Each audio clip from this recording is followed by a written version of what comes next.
Only believe. Only believe. All things are possible. Only believe. Let's bow our heads. Maintenant, courbons la tête. Father God, Dieu notre Père, c'est notre prière sincère ce soir. En voyant tout ce que tu fais pour les gens en ce jour-ci, alors ce que nous te demandons, Seigneur, puissions-nous seulement croire, simplement croire que ceci est la vérité, la parole écrite qui se manifeste à nous. Accorde ces choses, Père. Maintenant, ce soir, nous voulons te remercier pour la lumière que tu as jetée pour nous sur les Écritures ce matin. Et nous prions ce soir, Seigneur, que dans la ligne de prière, tu confirmes que ta parole est la vérité. Nous prions pour toutes les églises et les assemblées qui sont réunies autour des petits microphones, d'un bout à l'autre du pays, jusqu'à la côte ouest, là-bas dans les montagnes de l'Arizona, dans les plaines du Texas, jusque là-bas sur la côte est, d'un bout à l'autre du pays, Seigneur, là où on s'est rassemblés. Beaucoup d'heures nous séparent dans le temps, mais Seigneur, ce soir nous formons ensemble un seul bloc de croyants qui attendent la venue du Messie. Nous te prions, Père Céleste, de l'envoyer bientôt chercher ton Église, car nous le demandons en son nom. Amen. Vous pouvez vous asseoir. Salutations chrétiennes à tous ceux qui sont ici ce soir. Je suis désolé qu'on soit encore entassés et serrés, au point d'avoir de la peine à respirer. Même les climatiseurs, bien qu'il y ait de la climatisation, ils n'ont pas beaucoup d'effet, tellement il y a du monde. Si c'était juste une église normalement remplie de gens, ces climatiseurs vous glaceraient. Mais maintenant, chacun a un éventail, il s'évente, alors que les climatiseurs soufflent aussi fort qu'ils le peuvent. Nous envoyons nos salutations de la côte est à la côte ouest à tous nos amis en Christ qui sont à l'écoute. Nous envoyons nos salutations à San José, à Frère Borders, au groupe qui est là-bas. Nous envoyons nos salutations là-bas, dans les montagnes, à Prescott, en Arizona, à Frère Léo Mercier et à son groupe là-bas, qui attendent la venue du Seigneur. Nous envoyons nos salutations à ceux qui sont réunis à Tucson ce soir, qui attendent la venue du Seigneur. À Houston, au Texas, à ceux qui attendent la venue du Seigneur. À Chicago, à ceux qui attendent la venue du Seigneur. Sur la côte Est, à New York et dans le Connecticut, et aux grands groupes qui sont là-bas, qui attendent la venue du Seigneur. Nous n'avons pas de place ici pour les faire asseoir, alors nous devons simplement leur transmettre la parole au moyen du téléphone. Nous envoyons nos salutations à Frère Junior Jackson ce soir et à son groupe à Clarksville, à Frère Raddle sur la route 62 et à son groupe qui attendent la venue du Seigneur. Et nous sommes rassemblés ici ce soir dans notre église, dans le tabernacle. Nous attendons la venue du Seigneur. Et maintenant, beaucoup d'entre vous n'étaient peut-être pas là à la réunion de ce matin. Mais j'espère bien que tous ceux qui n'y étaient pas vont commander cette bande. Car je crois que c'était le message le plus direct qui a été transmis à l'Église depuis le message « Messieurs, quelle heure est-il » J'ai senti l'onction de l'Esprit. Je me suis senti conduit à dire ce que j'ai dit. C'était long, mais néanmoins je me suis senti conduit à faire comme ça. Et je pense que le Seigneur, par sa parole, a montré là quelle est l'heure où nous vivons. Alors, assurons-nous de bien comprendre ces choses mystérieuses qui se produisent. Vous savez, la Bible dit, les sages comprendront, mais les nations et les gens deviendront toujours plus faibles et plus sages. Pensez-y, l'Américain moyen est maintenant à l'âge mûr, vers l'âge de 20 ans, plus faible mais plus sage. À l'époque, il n'avait pas d'avion à réaction ni d'ogive atomique, mais il vivait beaucoup plus longtemps. Nous devenons plus faibles et plus sages, et notre propre sagesse, c'est elle qui nous détruira. Nous nous détruirons nous-mêmes. Ce n'est pas Dieu qui nous détruira, c'est notre sagesse qui nous détruira. Il en a toujours été ainsi et il en sera ainsi de nouveau. Maintenant, si le Seigneur le veut, dimanche matin prochain, je ne sais pas en ce moment de quoi je vais parler, mais j'ai confiance que le Seigneur, s'il nous laisse vivre et qu'il n'arrive rien, et si c'est sa volonté, nous avons l'intention, dimanche matin prochain, d'apporter un autre message. Dimanche soir prochain, de prier pour les malades.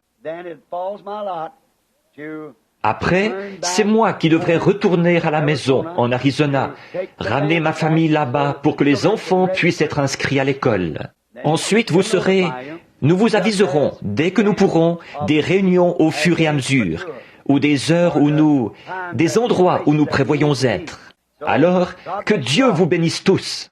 Maintenant, ce soir, sachant que, pour commencer, je suis en retard de 15 minutes. Il est 8h moins le quart ici à Jeffersonville. Il est donc à peu près 9h moins le quart sur la côte Est. Et puis, il est à peu près 5h sur la côte Ouest. Donc, en ce moment, nous sommes presque au coucher du soleil ici. Et je voudrais vous parler, ce sera juste un service court, pour essayer de trouver l'onction de l'Esprit, après quoi nous formerons la ligne de prière. Et je voudrais que l'assemblée qui est ici, ainsi que celles qui sont réunies en d'autres lieux, trouvent un homme, un frère, qui est loin de l'Esprit. Et quand nous commencerons à prier pour les malades, allez imposer les mains à ceux de votre assemblée. Souvenez-vous, Dieu est omniprésent, il est partout. Alors, là-bas au Texas, là en Californie, là-haut en Arizona, où que vous soyez, imposez les mains à ceux qui sont malades, quand nous commencerons à prier pour les malades. Et je suis sûr que Dieu entendra la prière et l'exaucera. Une chose étrange, dimanche soir passé, alors que l'onction agissait et que le Saint-Esprit, ça a été vraiment impressionnant. Je n'avais pas fait de ligne de discernement depuis des mois et des mois, depuis l'autre fois où j'étais ici. Et alors, de s'avancer là avec une promesse, on ne sait pas s'il va le faire. On ne peut pas dire qu'il va le faire. On doit s'avancer là et attendre. C'est tout. Il est souverain. Il fait ce qu'il veut. Mais de se tenir là et d'attendre de voir ce qu'il va faire. Et puis, de sentir cela vous envahir, comme ça. Et, à la fin de la réunion, je ne savais pas de qui il s'agissait. Mais il y avait eu un homme quelque part dans la ligne qui était grand et qui avait le crâne dégarni, et c'était quelqu'un de très malade. Et puis, tout à la fin, un homme est apparu ici, sur l'estrade. Il avait la tête baissée, et il avait l'air de souffrir. Il se tenait à l'estomac. Et j'ai pensé que ce devait être le premier homme, ou le deuxième homme, ou celui, à un moment donné, pour qui j'avais prié. Parce qu'il était chauve et qu'il avait la tête baissée, un homme corpulent, il était penché. Mais j'ai cherché des yeux et j'ai repéré l'homme en question, assis là, mais il était dans la joie. Je me suis dit, où est-ce? Je n'arrivais pas à déterminer où c'était. Je pouvais sentir ça et voir l'homme devant moi. J'ai senti tirer de ce côté-ci et ça venait de derrière. J'ai regardé Frère Neville et les deux autres qui étaient assis ici, ce n'étaient pas eux. J'ai dit, cet homme est dans le baptistère là derrière. Et savez-vous qui c'était? Frère Shepherd. La raison pour laquelle je ne pouvais pas le reconnaître, c'est qu'il était assis là derrière, la tête inclinée, il priait. Il pensait qu'il allait mourir. C'est ce qu'il pensait depuis quelques semaines. Sa femme lui avait dit d'aller s'acheter une paire de souliers neufs.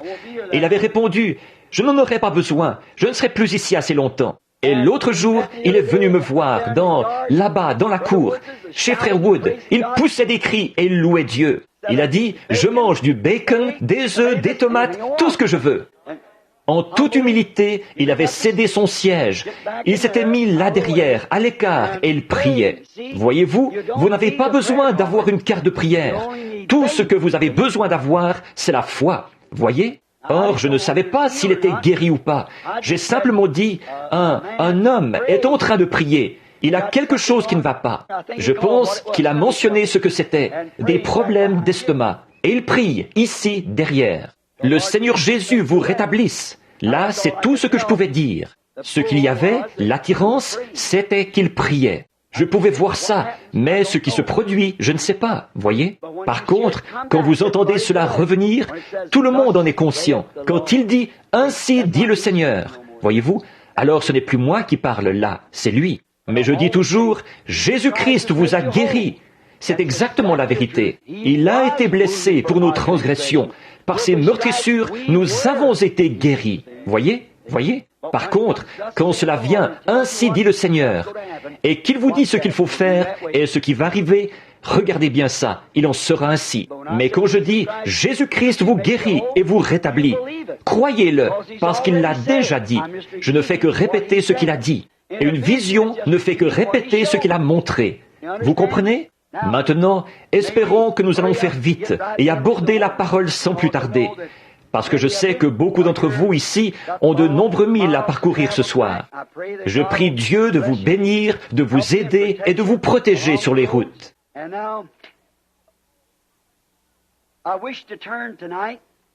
Et maintenant, je voudrais prendre ce soir dans Matthieu au chapitre 21, les versets 1 à 11 de Matthieu.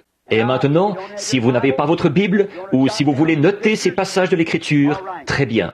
Et maintenant, pour vous qui n'avez pas entendu le message de ce matin et qui avez un magnétophone, nous ne faisons jamais de sollicitations pour vendre les bondes. Nous ne faisons jamais de sollicitations pour vendre quoi que ce soit. Parfois, dans une grande réunion, on annonce qu'il y a des livres là derrière. Nous ne gagnons rien là-dessus. Frère Vail est celui qui les écrit. Quant aux bondes, celui qui s'occupe des bondes, là, il vous le dira. La vente des bondes ne nous rapporte pas d'argent. Il ne s'agit pas des bondes, il s'agit du message. Et si quelqu'un se met en tête que c'est une affaire d'argent, alors il ne produira plus de bondes. C'est exact. Je m'informais à ce sujet. Je pense que nos bondes se vendent à peu près à moins de $5. Quelque chose comme ça. Entre 3 et $5, ou quelque chose comme ça. Qu'est-ce que tu dis? 3 et 4 pour ces bondes, qui sont très longues. Et un certain ministre, je m'informais au sujet d'une de ces bondes, et elle coûtait $9, pour un message d'à peu près 20 minutes, ou 30. Alors je vois que notre frère Sothman, là-bas au fond, ne s'enrichit pas, ni aucun d'eux, avec les bondes qu'ils produisent. Voyez-vous, ils ont juste assez pour leur permettre de continuer. On ne peut pas leur demander de les faire pour rien, parce qu'il faut qu'ils achètent les bondes et tout le reste. Et les machines coûtent très cher. Ça coûte une dizaine de milliers de dollars d'équipement, au départ, pour la production de ces bondes. Maintenant, si j'ai bien compris, bientôt, ça n'a pas encore été annoncé, mais le conseil va se réunir, encore une fois, au sujet des bondes. De temps à autre, nous, les administrateurs, moi je n'ai rien du tout à voir là-dedans. Même que je n'assiste jamais à aucune de ces réunions. C'est ni pour, ni contre. Ils présentent leurs offres, les administrateurs décident qui sera le prochain à produire les bondes, et ils lui envoient une lettre. C'est tout ce que je sais là-dessus. C'est eux qui s'en occupent, parce que je n'arrive même pas à consacrer les bébés, encore moins à m'occuper des bondes, donc, ou faire les baptêmes. Donc, mes pensées sont fixées sur ce message. C'est ce troisième poule, et c'est à lui que je dois fidélité et révérence. Matthieu 21, 1 à 11. Je disais ça pour vous permettre de regarder ou de le prendre dans les Écritures. Lorsqu'ils approchèrent de Jérusalem et qu'ils furent arrivés à Bethphagée, vers la montagne des Oliviers, Jésus envoya 2 de ses disciples en leur disant, « Allez au village qui est devant vous. Vous trouverez aussitôt une ânesse attachée et un ânon avec elle. Détachez-les et amenez-les-moi. Si quelqu'un vous dit quelque chose, vous répondrez, « Le Seigneur en a besoin. » Et à l'instant, il les laissera aller. Or, ceci arriva afin que s'accomplisse ce qui avait été annoncé par le prophète. Dites aux filles de Sion, voici ton roi vient à toi, plein de douceur, monté sur un âne, sur un ânon, le petit d'une ânesse. Les disciples allèrent et firent ce que Jésus leur avait ordonné. Ils amenèrent l'ânesse et l'ânon, mirent sur eux leurs vêtements et le firent asseoir dessus. La plupart des gens de la foule étendirent leurs vêtements sur le chemin. Et d'autres coupèrent des branches d'arbres et en jonchèrent la route. Ceux qui précédaient et ceux qui suivaient Jésus criaient « Hosanna au fils de David !» Béni soit celui qui vient au nom du Seigneur. Hosanna dans les lieux très hauts.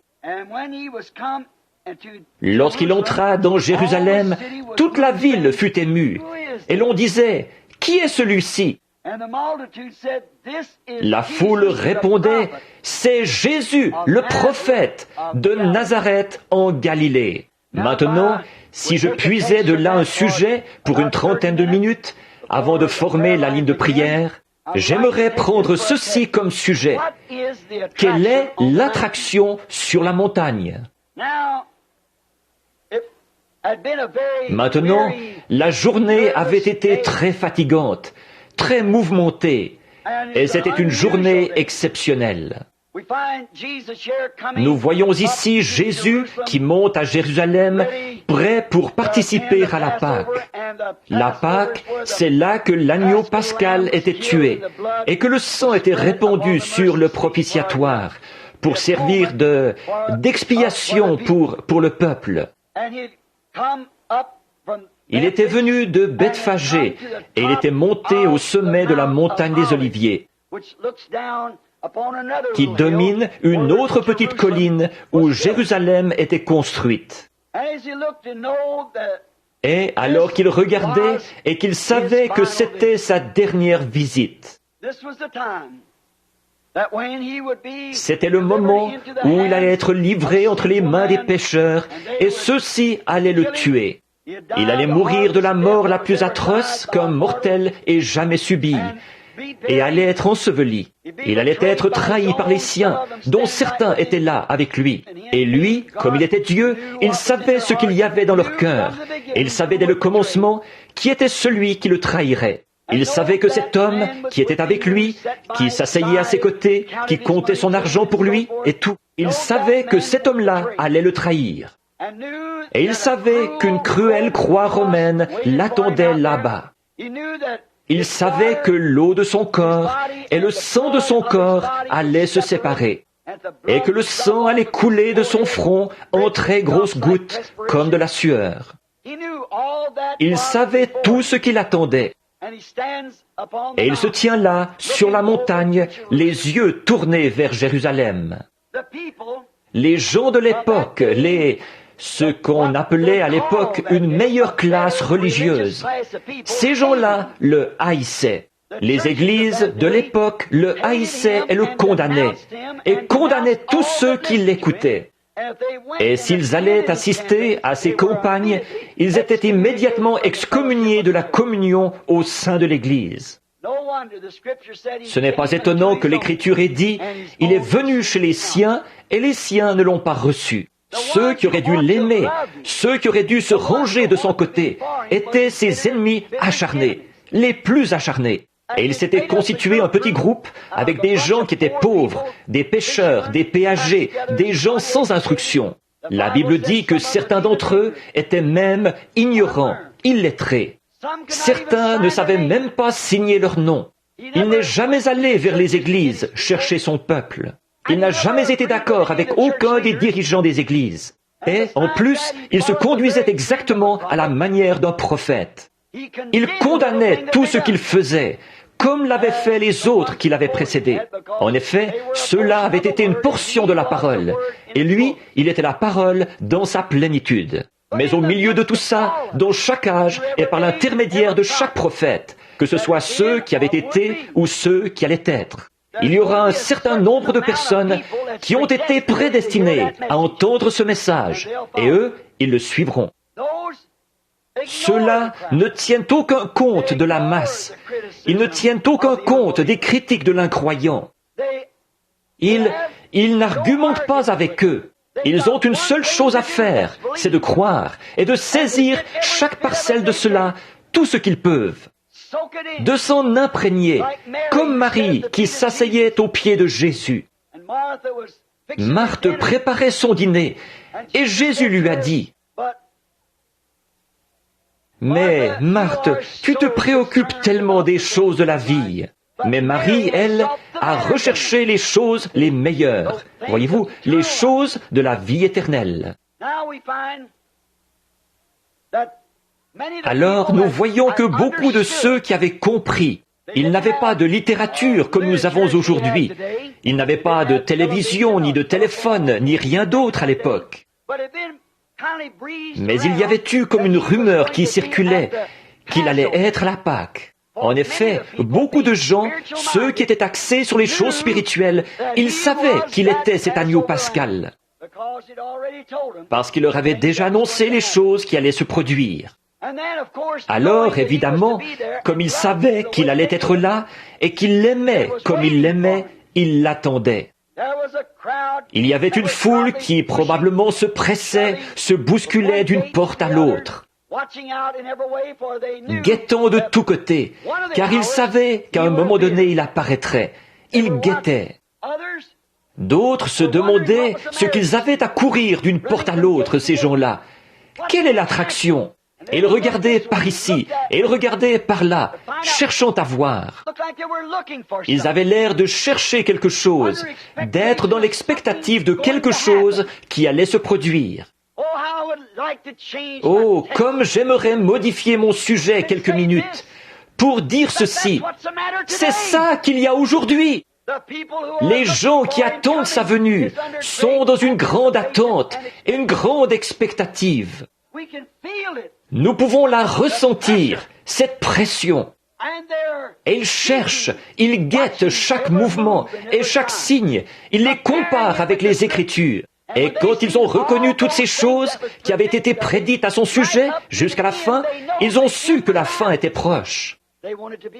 Ils voulaient être là, alors ils guettaient. Une partie de la foule était pour lui, la minorité. Une partie était contre lui. La plupart d'entre eux, 90%, étaient contre lui. Et c'est à peu près comme ça aujourd'hui. Dans le milieu religieux, quand on en arrive vraiment à la parole et à Christ, il y en aura environ 1% qui y croira. L'autre partie n'y prêtera aucune attention, peu importe ce qui a pu être accompli. Ils en feront un objet de plaisanterie, ou bien ils critiqueront cela violemment. C'est à peu près pareil. Le temps, les choses ne changent pas beaucoup. L'histoire ne fait que se répéter, constamment.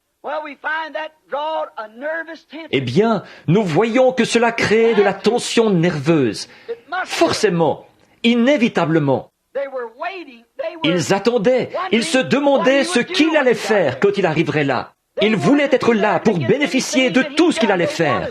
Ils voulaient cela. Ils voulaient voir cela. Ils croyaient en lui. D'autres avaient entendu dire qu'il allait venir, et ils s'étaient rendus là-bas pour se moquer de lui.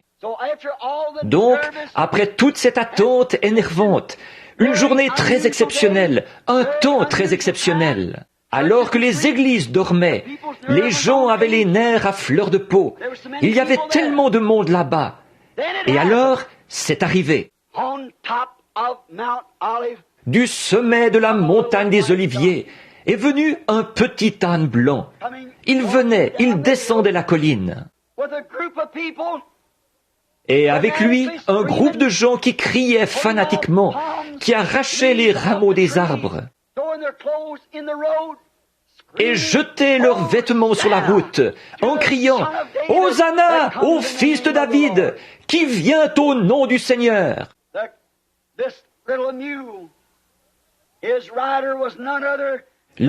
Ce petit mulet, celui qui le montait, était nul autre que le Messie de Dieu, oint pour l'heure. Dieu, à ce moment-là, qu'est-ce qu'il était en train de faire? Quelle est cette attraction là-haut sur la colline?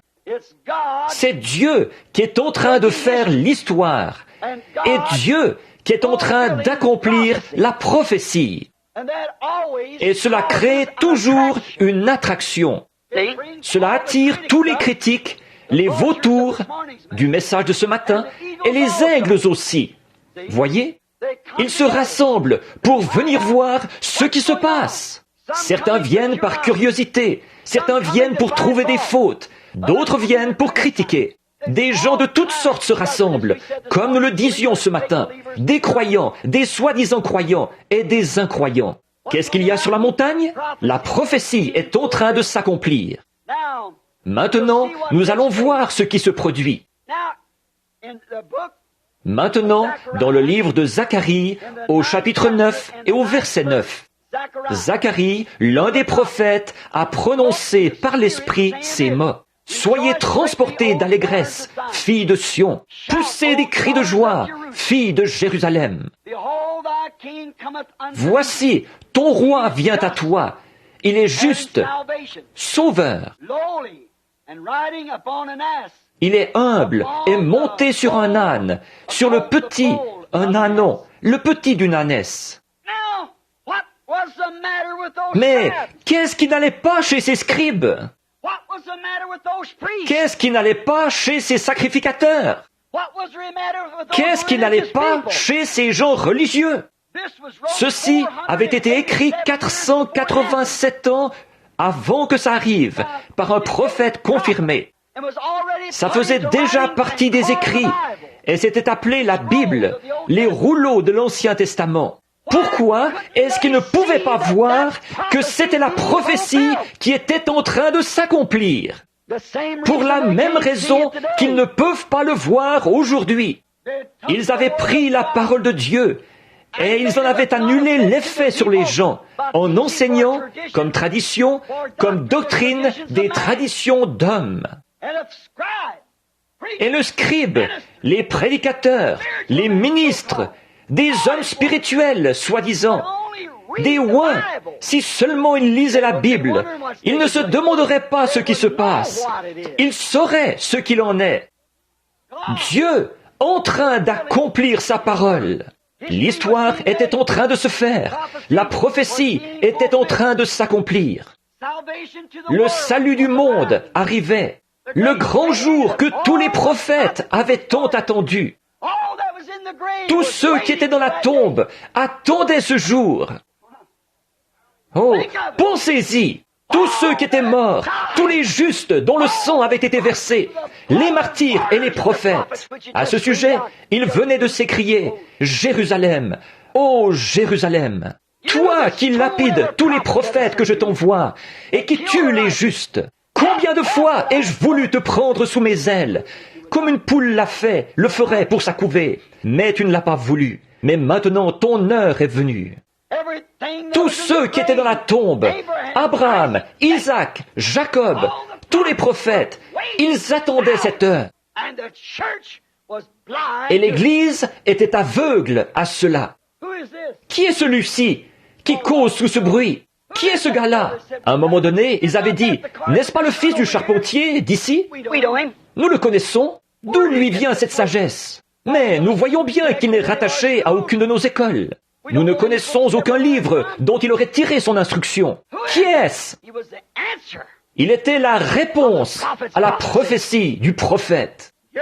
Le voici qui vient, monté sur le petit d'une ânesse. Quelle attraction!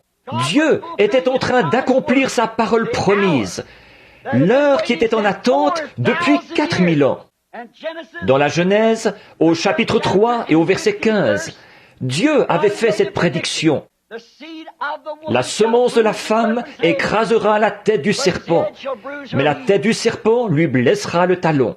Cette prophétie, dans la Bible, tout au long, avait été annoncée au sujet de la venue de cet homme. Et là, peu de temps avant, un prophète s'était levé parmi eux. C'était un prophète confirmé, Zacharie. Et il avait dit, « Vous, filles de Jérusalem, et vous, filles de Sion, réjouissez-vous, jubilez, poussez des cris, car votre roi vient à vous, doux, modeste et humble, monté sur le petit d'une ânesse. » Et là, les gens qui lisaient ce passage de l'Écriture, jour après jour, ils l'ont regardé arriver, monté sur un ânon, et ils se sont écriés, « Qui est celui-ci » Voyez, Dieu accomplissait sa parole pour ces gens qui auraient dû savoir ce qu'il en était, mais ils ne le savaient pas. Quand Dieu accomplit sa parole, cela crée toujours une attraction, toujours. Cela crée une attraction, car c'est quelque chose d'inhabituel. C'est si inhabituel pour la tendance moderne du jour, quand il accomplit sa parole. Parce que la tendance moderne du jour n'y croit pas. Ils ont leur propre façon de voir.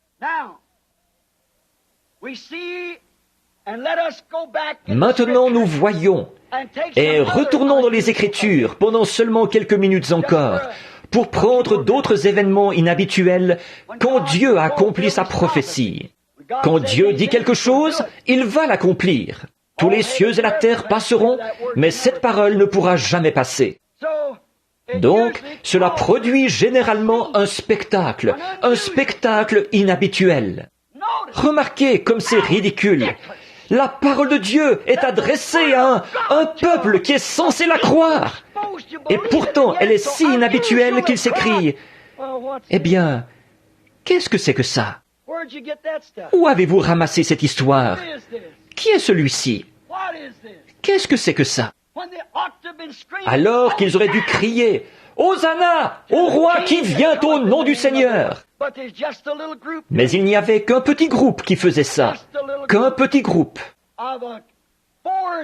Près 4000 ans de prophétie concernant l'événement le plus important qui ait jamais pu arriver à la nation. Car tout l'espoir des morts reposait là-dessus. Tout l'avenir reposait là-dessus. Et les gens religieux qui prétendaient y croire, ils s'écriaient, « Qui est-ce » Et quelle est cette attraction? Quelque chose d'inhabituel.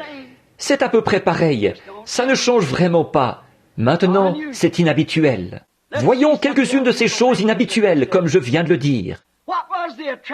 Quelle était l'attraction juste avant que le jugement frappe le monde et le détruise par l'eau? Un vieillard d'environ 120 ans construisait un bateau, alors qu'il n'y avait pas d'eau sur laquelle le faire flotter. Pendant des années, là-haut, il s'est tenu à la porte. Il travaillait dur à construire l'intérieur, le dedans, et l'enduite de poids en dedans et en dehors. Il disait, le monde va être englouti par l'eau, ce grand âge scientifique. Quel est ce martèlement là-haut sur la colline? Mais c'est un vieillard du nom de Noé qui est là-haut, un vieux fanatique. Le vieux est resté trop longtemps au soleil. Il a attrapé une insolation. Il a perdu la raison. Et il construit ce qu'il appelle une arche. Et il dit que les eaux vont descendre d'en haut, mais il n'y a pas d'eau là-haut. Et que ça va faire flotter tout le monde un peu partout. Et que tous ceux qui n'écoutent pas son message et tous ceux qui n'entreront pas dans cette arche, ils vont être noyés. As-tu déjà entendu pareille chose? C'était une attraction inhabituelle. Je m'imagine que quand les gens voulaient rire un bon coup, ils montaient là, ils se tenaient devant la porte de l'arche et ils riaient. Voyons donc, tu le disais il y a 100 ans qu'il allait pleuvoir. Grand-père m'a raconté qu'il t'avait entendu dire ici qu'il allait pleuvoir. Et tu continues toujours à frapper sur cette vieille pièce de bois ici. Pourquoi ne reprends-tu pas tes sens? Mais c'était Dieu qui se préparait à confirmer une promesse et à accomplir une prophétie que son prophète avait faite. Très inhabituelle. Dieu qui accomplissait sa promesse à Noé pendant que les autres riaient. Dieu se préparait aussi à faire l'histoire pour montrer aux autres, jusqu'à ce jour-ci même, qu'il tient sa parole. Peu importe combien ça peut sembler irréel et contraire à la raison, il tient quand même sa parole. Il faisait de ce vieillard qui martelait cette arche un exemple pour les gens, ici en Amérique ce soir et partout dans le monde. Peu importe ce que dit la science, ce qu'ils disent, ceci, cela ou autre chose, il tient quand même sa parole. Il était en train de faire l'histoire. Quelle était l'attraction un jour? Un événement inhabituel a eu lieu là-bas dans le désert, et c'était un buisson en feu, et un prophète fugitif se trouvait là dans le désert. Il n'a pas entendu une voix, il n'a pas entendu un son, mais il a regardé et il a vu une chose inhabituelle au sommet de la montagne. Dieu cherchait à attirer son attention. C'est pareil aujourd'hui. Dieu se préparait à accomplir sa parole par son prophète Abraham. Ta postérité séjournera 400 ans dans un pays étranger. Je les ferai sortir par une main puissante. Et il préparait un homme pour ce travail, de même qu'il avait préparé une arche comme un lieu de refuge pour tous ceux qui croiraient. Dieu a mis ce buisson en feu, et Moïse, ce berger, a dit, « Je vais juste me détourner pour voir ce que signifie cette chose étrange. » Et après qu'il a eu attiré Moïse vers ce buisson, il lui a parlé. Quelle était l'attraction par la suite, dans le prétoire de Pilate, quand ce berger a jeté un bâton par terre et que celui-ci s'est transformé en serpent? Dieu qui accomplissait sa promesse à Moïse. Quelle était l'attraction à la mer Morte quand tous les chevaux de Pharaon ont été frappés d'étourdissement? Quand ils ont vu un vent descendre des cieux et séparer de part et d'autre la mer Rouge, et qu'une pauvre bande d'esclaves qui marchait dans l'ordonnance de Dieu a traversé à sec. Qu'est-ce que c'était? Dieu qui tenait sa parole. La mort s'est éloignée, un peuple vivant a traversé. Et un peuple qui était mort spirituellement a essayé d'imiter ça, et il s'est noyé. Dieu qui accomplissait la prophétie et qui faisait l'histoire. C'était ça l'attraction à la mer Morte. Quelle était l'attraction 2 jours plus tard au mont Sinaï, quand tout le peuple a reçu l'ordre de ne pas aller vers leurs femmes, quand il leur a été demandé de laver leurs vêtements, de se sanctifier et de se rassembler autour d'une montagne, où un homme du nom de Moïse avait dit avoir rencontré Dieu dans une colonne de feu. Et Dieu avait dit à Moïse, « Je vais descendre au milieu du peuple. Je vais confirmer ce que je t'avais dit et qui je suis. Je vais leur montrer que je suis ce Dieu-là. » C'était ça l'attraction. Dieu qui accomplissait sa parole. Quelle était l'attraction un jour dans l'histoire quand une nation avait oublié Dieu? Que les gens étaient devenus formalistes et indifférents. Que les sacrificateurs suivaient tous la tendance moderne. Que les prophètes prophétisaient selon la volonté des sacrificateurs.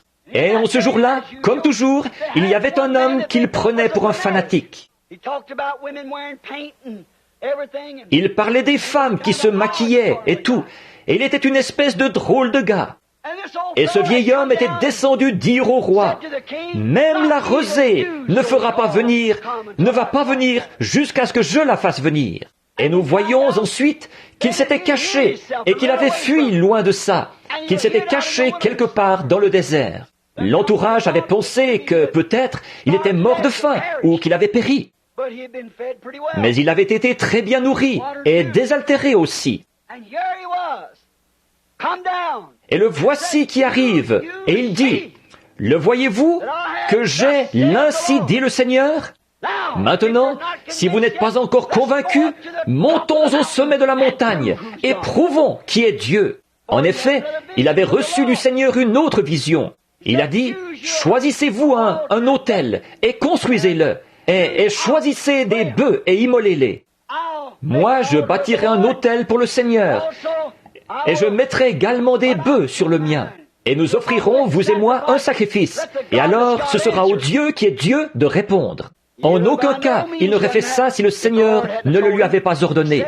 Plus tard, il l'a dit. « J'ai fait tout ceci sur ton ordre, Seigneur. » Mais quelle est l'attraction? Il y a 400 prêtres là-haut sur la colline, et le roi est là, dans son char, avec toute son armure et sa garde autour de lui. Et ce vieil homme au visage laineux, couvert de duvet, tête chauve, des cheveux qui lui retombaient sur le visage, une peau de mouton drapée autour de lui, le corps couvert de poils. Il se tenait là avec un bâton à une main et une cruche d'huile à l'autre main. C'est lui qui, 3 ans et demi plus tôt, avait dit « Même la rosée ne tombera pas jusqu'à ce que j'appelle de ça, je la fasse venir. » Il prenait la place de Dieu avec des halos et des ombres et toutes ces choses dont on parle. Et voici ce vieux fanatique qui est là sur la colline, qui fait monter tous ces gens là-haut. Quelle était cette attraction? C'était Dieu qui était sur le point de confirmer que son prophète avait raison. C'était Dieu qui accomplissait la prophétie. Dieu qui était aussi en train de faire l'histoire, d'accomplir la parole. Quelques centaines d'années plus tard, il y a eu un homme oint de ce même esprit. Et il est sorti du désert. Il n'était rattaché à aucune des organisations, bien que son papa ait été un homme des organisations, un sacrificateur, relevant d'un certain ordre. Mais il est sorti du désert, enveloppé d'une peau de mouton, le visage couvert de poils. Au lieu d'être gris, cela était noir. Quelle était l'attraction de cet homme qui attirait tout Jérusalem et toute la Judée? Quelques-uns repartaient en disant, « Il y a une espèce de barbare là-bas. Il essaie de noyer les gens dans l'eau. Qui a jamais entendu pareille chose ?» D'autres étaient curieux et ils disaient, « Ce doit être le Messie. » L'un d'eux disait, « Peut-être que c'est l'un des prophètes. » Ils ne savaient pas quoi penser. Mais qu'est-ce que c'était? C'était Dieu qui accomplissait Ésaïe 40. Là où il avait dit, « Voici ce qu'il allait faire dans les derniers jours, qu'il allait envoyer son serviteur, et ce que celui-ci allait faire. » Alors, quelques semaines plus tard, nous voyons que cet homme était si sûr de son message qu'il a dit, « Il y a quelqu'un parmi vous dont je ne suis pas digne de porter les souliers. Il vous baptisera du Saint-Esprit et de feu, comme moi j'ai baptisé d'eau. » Un jour, un jeune homme ordinaire, d'une trentaine d'années, est descendu là-bas et il a été baptisé. Et quand cet homme est venu, il y a eu une telle attraction auprès du prophète. Le prophète s'est comporté d'une façon bizarre ce jour-là. L'assemblée ne pouvait pas s'empêcher d'observer le comportement de ce prophète, alors qu'il discutait avec les sacrificateurs de l'autre côté du fleuve. Il disait, « C'est Dieu qui a construit cet autel. C'est Dieu qui nous a dit de faire ceci. Moïse est le prophète. Nous croyons Moïse. Le sacrifice ne sera jamais supprimé. » Je peux entendre Jean répondre. Il dit, « N'avez-vous pas lu dans l'Écriture ce que le prophète Daniel a dit? Le sacrifice perpétuel sera supprimé. Cette heure est arrivée. » N'avez-vous pas lu ce qu'Ésaïe a dit au chapitre 40? C'est ici la voix de celui qui crie dans le désert. Préparez le chemin du Seigneur. Voilà deux prophéties qui me concernent. Et autre chose, n'avez-vous pas reconnu notre prophète il y a 400 ans, Malachie, quand il a parlé au chapitre 3 et qu'il a dit, « Voici, j'envoie mon messager devant ma face pour préparer le chemin. » Ne savez-vous pas que ceci accomplit la prophétie? La prophétie était en train de s'accomplir. Et à peu près à ce moment-là, le prophète s'est retourné et il a dit, « Voici venir l'agneau de Dieu qui ôte le péché du monde. » Maintenant, quelle est l'attraction? Elle est passée du prophète à sa prophétie. Maintenant, remarquez ce qui s'accomplit là. Voici un homme ordinaire qui arrive. Personne ne le connaissait. Un fils de charpentier. Il s'avance en marchant dans l'eau. Alors Jean, le grand prophète, a dit, « C'est moi qui ai besoin d'être baptisé par toi. Pourquoi viens-tu à moi ?» Il a dit, « Laisse faire. Mais nous, en tant que prophètes et en tant que la parole, il nous convient d'accomplir tout ce qui est juste. » Alors il a compris que le sacrifice devait être lavé avant d'être fait, et il l'a baptisé. Maintenant, il y a une autre attraction qui se produit quand il sort de l'eau. Ce prophète qui avait proclamé avec tant de loyauté quel était son âge et quel moment c'était. Il a levé les yeux et il a vu les cieux s'ouvrir. Il a vu l'Esprit de Dieu descendre sur lui comme une colombe. Et une voix dit, « Celui-ci est mon fils bien-aimé, en qui j'ai trouvé mon plaisir. » Dieu confirmait le message d'un prophète. C'est ce qui attirait l'attention au Jourdain. Un frère a chanté tout à l'heure, où il devait chanter, « Sur les collines lointaines se dressa une vieille croix rugueuse. » Quelle est l'attraction sur le mont du Calvaire? Alors que nous voyions le monde religieux qui l'avait condamné et le gouvernement romain qui l'avait condamné à mort. Et il était suspendu là, entre deux malfaiteurs, mourant de soif, le sang qui coulait de son corps. Suspendu là, il s'écrie, « Mon Dieu, pourquoi m'as-tu abandonné ?» Et les gens religieux qui se tenaient là, à regarder ça, ils étaient bien loin de se douter que la prophétie de l'Ancien Testament était en train de se réaliser là même, au calvaire, à ce moment-là. David lui-même avait écrit, il avait agi, ravi en esprit comme tous les prophètes, il avait agi comme s'il s'agissait de lui. David s'était écrié dans le psaume 22, « Mon Dieu, pourquoi m'as-tu abandonné? Tous mes os, ils me regardent. Ils ont percé mes mains et mes pieds. » David parlait comme s'il s'agissait de lui. Et ce n'était pas David, c'était Christ en David. Et voici la prophétie même qui avait été proclamée par tous ces prophètes-là. Elle était en train de s'accomplir sur le mont du Calvaire. Quelle est l'attraction sur le mont du Calvaire? Dieu qui accomplit sa parole. Une autre attraction qui s'est produite sur un mont, c'est au jour de la Pentecôte. Quand ils étaient tous là à participer à une fête religieuse, ils pensaient qu'ils s'étaient débarrassés de tous les fanatiques. On n'avait plus entendu parler d'eux depuis 10 jours. Tout à coup, comme une ruche, du haut du bâtiment, les voilà qui sortent d'un coup. Ils se précipitent dans les rues, en poussant des cris et en faisant ces choses bizarres. Qu'est-ce que c'est que ça? Que veut dire ceci? Tous ces hommes sont-ils ivres? Regardez bien. Et un prophète s'est levé au milieu d'eux. Et ce qui est très approprié pour un prophète. Il a dit, « Hommes israélites, et vous qui séjournez en Judée, à Jérusalem, sachez ceci et prêtez l'oreille à mes paroles. Ces gens ne sont pas ivres comme vous le pensez, mais c'est ici ce que le Seigneur avait dit par l'intermédiaire de Joël, le prophète.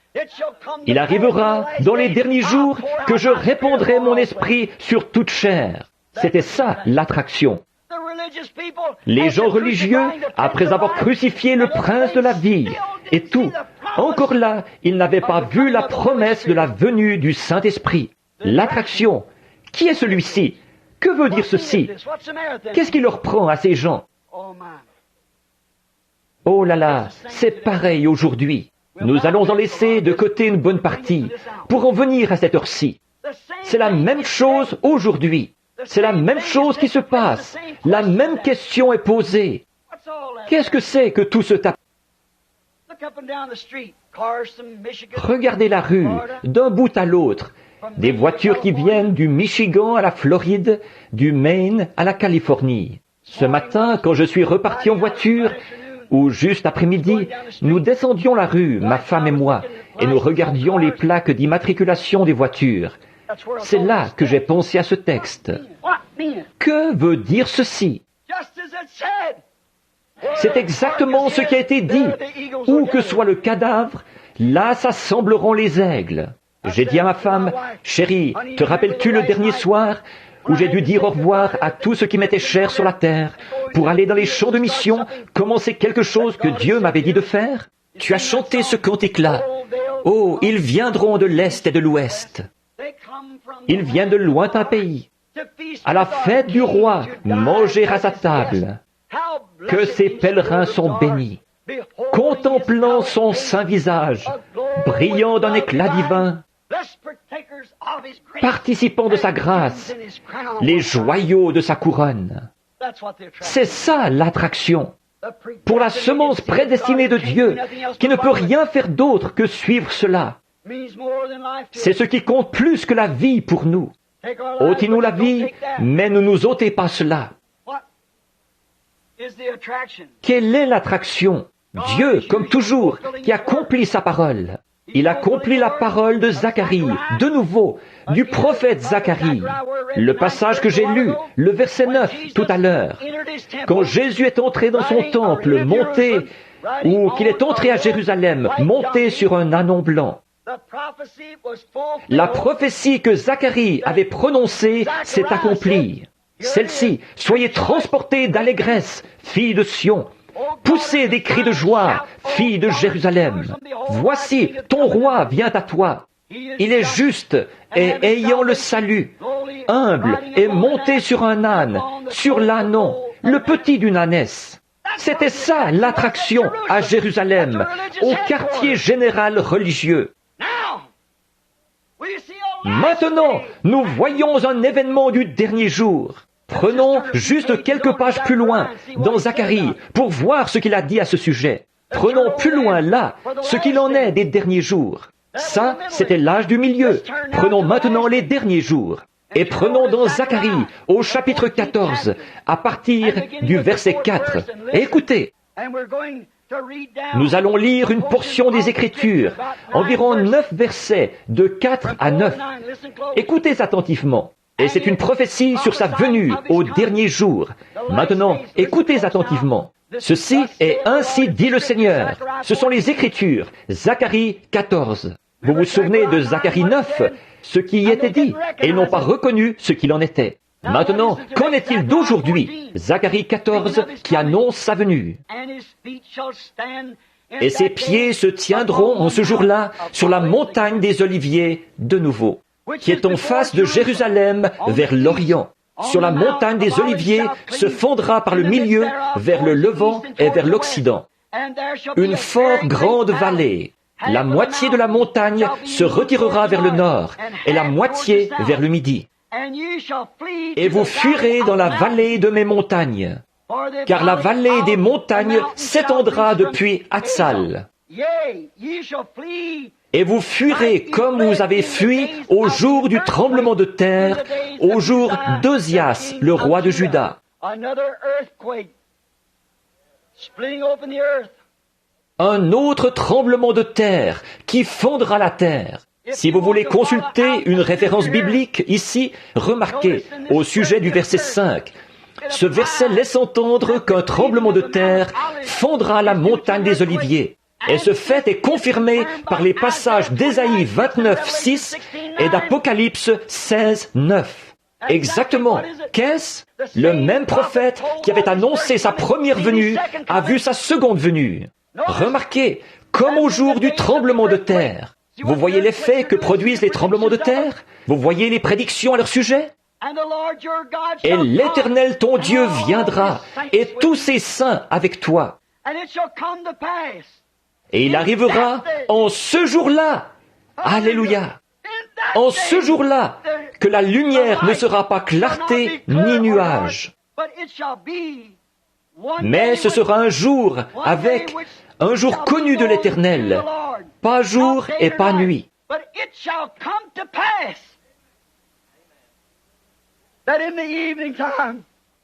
Et au temps du soir, il y aura de la lumière. Ô Dieu! Vers le temps du soir, la lumière paraîtra. Le même prophète, et les gens sont aveugles. Quelle est l'attraction? Lisons 2 ou 3 versets de plus. Et il arrivera en ce jour-là que les eaux vives sortiront de Jérusalem, la moitié vers la mer orientale et la moitié vers la mer d'Occident. Cela aurait lieu été et hiver, l'évangile qui est proclamé aux Juifs et aussi aux gens des nations. Et l'Éternel sera roi sur la terre en ce jour-là, et il y aura un Éternel, et son nom sera un. Vers le temps du soir, la lumière paraîtra. C'est vrai. Le chemin de la gloire, là tu le trouveras. C'est dans la voie de l'eau qu'est la lumière d'aujourd'hui. C'est dans la voie de l'eau qu'est la lumière d'aujourd'hui. Jeunes et vieux, repentez-vous de tous vos péchés. Le Saint-Esprit entrera certainement en vous. La lumière du soir est venue. Oui, c'est un fait que Dieu et Christ sont un. Vous voyez où nous en sommes? Les nations se disloquent. Israël se réveille. Signe annoncé par nos prophètes. Ce tremblement de terre chez les gentils au dernier jour. Les jours des gentils sont comptés. Ils sont remplis d'effroi. Retournez, ô dispersés, vers les vôtres. Vous qu'on a mis à la porte, et ces arches qu'on transporte sur des chars neufs, sortez de là avant que la mort vous frappe. Dieu l'a confirmé, il en sera ainsi. Prenons un autre passage de l'Écriture, dans l'Ancien Testament, Malachie chapitre 4, et lisons ce court chapitre 4. Voici, le jour vient, ardent comme une fournaise. Tous les hautains, tous les méchants seront comme du chaume. Or, ceci, ce n'est pas... C'est Malachie 3, là, qui était la première venue. Ici, c'est la venue suivante. Même le docteur Scofield, ici, je ne suis vraiment pas d'accord avec lui sur ses annotations, mais ici, il a aligné correctement la chose. La commission de Jean pour Malachie 3 est la seconde venue de Christ et Élie qui la précède. Bien. Tous les hautains seront embrasés, dit l'Éternel des armées. Et il ne leur laissera ni racine, ni rameau. L'enfer éternel, il est où alors? Mais pour vous qui craignez mon nom, se lèvera le soleil de la justice, avec des campagnes de guérison. La guérison sera sous ses ailes. Vous sortirez et vous sauterez comme les veaux d'une étable, et vous foulerez les méchants. Ils seront comme de la cendre sous la plante de vos pieds, en ce jour que je prépare, dit l'Éternel des armées. Souvenez-vous de la loi de Moïse, mon serviteur, auquel j'ai prescrit en Horeb pour tout Israël des préceptes et des ordonnances. Ici, c'est la venue d'Élie. Voici, je vous enverrai Élie le prophète. Le dernier passage de l'Écriture, tout à la fin de l'Ancien Testament. Je vous enverrai Élie le prophète, avant que le jour de l'Éternel arrive, ce jour grand et redoutable. Or, ça n'aurait pas pu être Jean. Non, voyez-vous, le monde n'a pas été brûlé, et les justes n'ont pas foulé les méchants. Voyez, non, non. Avant le jour de l'Éternel, ce jour grand et redoutable, il ramènera les cœurs des pères à leurs enfants, et les cœurs des enfants à leurs pères, de peur que je ne vienne frapper le pays d'interdit. Remarquez la précision du Saint-Esprit, qui a vu à ce que ces deux venues d'Élie ne soient pas confondues. Malachie 3 dit, « Voici, j'envoie mon messager devant ma face. » Jésus avait été interrogé au sujet de Jean. Il a dit, si vous pouvez le saisir, il est celui dont le prophète a dit, « J'enverrai mon messager devant ma face. » C'est lui qui est l'Élie qui devait venir. Malachie 3. Remarquez avec quelle précision l'Écriture présente la chose. Regardez bien ce que ceci, pour montrer à ceux qui veulent croire, ceux qui veulent voir. Vous souvenez-vous, Jésus s'était arrêté au milieu d'un verset, parce qu'une partie s'était accomplie à ce moment-là, et le reste s'appliquait à sa seconde venue. Pour publier une année de grâce du Seigneur, pour guérir ceux qui ont le cœur brisé, et il s'est arrêté. Pas pour annoncer la justice aux nations, pas avant sa seconde venue. Remarquez que ce passage-ci de l'Écriture présente le même parallèle. Et il, Élie, ramènera les cœurs des pères à leurs enfants. Maintenant, ici, il est question de Malachie 4.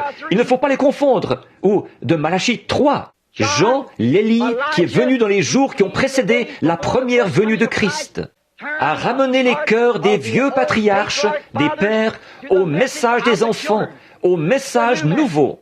Maintenant, regardez bien. Et les cœurs des enfants à leur père. À sa seconde venue, au dernier jour, il ramène à la foi apostolique de nouveau. Vous voyez avec quelle perfection les Écritures s'alignent? C'était la fin de l'Ancien Testament. L'Ancien Testament. Maintenant, nous voyons qu'il y a de la lumière au temps du soir. Qu'est-ce que c'est? C'est le sommet. Le mont du sommet de l'arbre. Comme je le disais ce matin, nous avons traversé des dénominations en passant par, non pas un oranger, comme ce dont je parlais ce matin, mais nous avons eu des pamplemousses, des citrons, toutes sortes d'autres choses qui n'étaient pas du tout comme ce qui était au commencement. Mais après, ne manquez pas ceci. Je vais lancer quelque chose. Après que toutes les dénominations auront fait leur temps, elles n'avaient pas de lumière au départ. Il y aura un jour dont on ne pourra dire si c'est le jour ou la nuit. Qu'est-ce qu'ils font? Qu'est-ce qu'ils font? Qu'est-ce qu'un citron fait sur un oranger? Il absorbe la vie originelle de l'orange qui monte dans l'arbre et il la pervertit en la faisant passer dans un citron. C'est ce que les dénominations ont fait à la parole de Dieu. Elles ont annulé l'effet de la parole de Dieu par leur tradition. C'est ainsi dit l'Esprit du Seigneur. Elles ont produit des citrons, des pamplemousses et non des oranges. Mais qu'est-ce que le prophète a dit? Le même qui avait dit ce qui nous a servi de texte ce soir.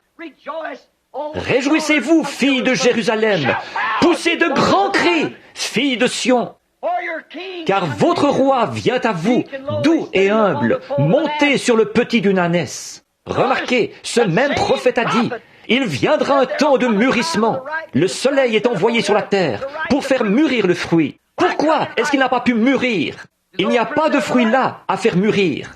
Mais la vie continue toujours à avancer. Elle est montée en passant par un pamplemousse pour produire une orange. On a vu que c'est devenu une organisation. C'était un pamplemousse. Elle est repartie et ce qui a été formé cette fois, c'est un citron. Elle a continué à avancer et c'est autre chose qui a été produit. Et à la fin, au sommet de l'arbre, ce qui a été produit, c'est un tangelo, qui est moitié orange, moitié citron. Une espèce mélangée, quelque chose de perverti. C'est devenu une perversion qui tire sa vie du même arbre. La balle qui séduirait presque les élus. Ça ressemble à une orange, mais ce n'en est pas une. Mais il y aura de la lumière quand, dans sa croissance, elle sera allée au-delà de l'organisation. Quand elle sera allée au-delà de l'organisation, qu'elle s'épanouira de nouveau, elle produira des oranges, comme ce qu'elle était quand elle a été mise en terre. Et alors, il y aura de la lumière. Quelle est cette attraction? Quel est cet événement? L'accomplissement de la parole de Dieu. Voilà deux témoins dans l'Ancien Testament comme quoi ceci allait se produire. Prenons Jean 14, 12 dans le Nouveau Testament. Jésus a dit, « Celui qui croit en moi fera aussi les œuvres que je fais. » Et aussi, dans Luc 17, 22 à 30, il a dit, « Ce qui arriva du temps de Lot, avant que Sodome soit brûlée,